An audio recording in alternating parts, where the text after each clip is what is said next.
বুঝলে অমিত দা, আগামী 4 মে ভোটের ফলাফল ঘোষণার দিন। আর এই দিনকে কেন্দ্র করে মমতা ব্যানার্জি কি বলছে একটু শুনুন। বলছেন আগামী 4 তারিখ বিজেপির খেলা শেষ। এ কথা আমি শুধু রাজনৈতিক স্লোগান হিসাবে বলছি না, বাংলার মানুষের মনের কথা বলছি। এই নির্বাচনে মানুষ বুঝে গেছে যে কারা উন্নয়নের পাশে আর কারা শুধু বিভাজন আর হিংসার রাজনীতি করে। বিজেপি ভেবেছিল যে মিথ্যা কথা বলে, কেন্দ্রীয় বাহিনীর ভয় দেখিয়ে আর প্রশাসনিক চাপ দিয়ে বাংলার মানুষকে দমিয়ে রাখবে।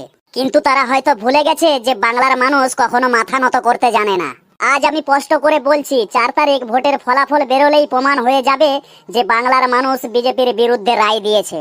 মানুষ দাঙ্গা চায় না, মানুষ কাজ চায়। মানুষ ধর্মের নামে রাজনীতি চায় না, মানুষ শান্তি ও উন্নয়ন চায়। বিজেপি শুধু প্রতিশ্রুতি দেয় আর আমরা কাজ করে দেখাই।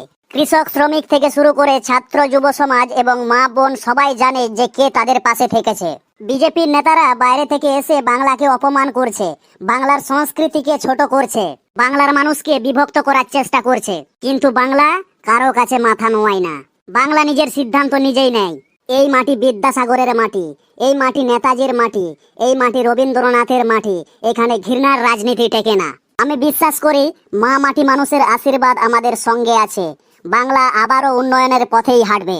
বিজেপির বিভাজনের রাজনীতি হারবে, বাংলার ঐক্য জিতবে। 4 তারিখ হবে সত্যের জয়, মানুষের জয়। জয় বাংলা, জয় মা মাটি মানুষ।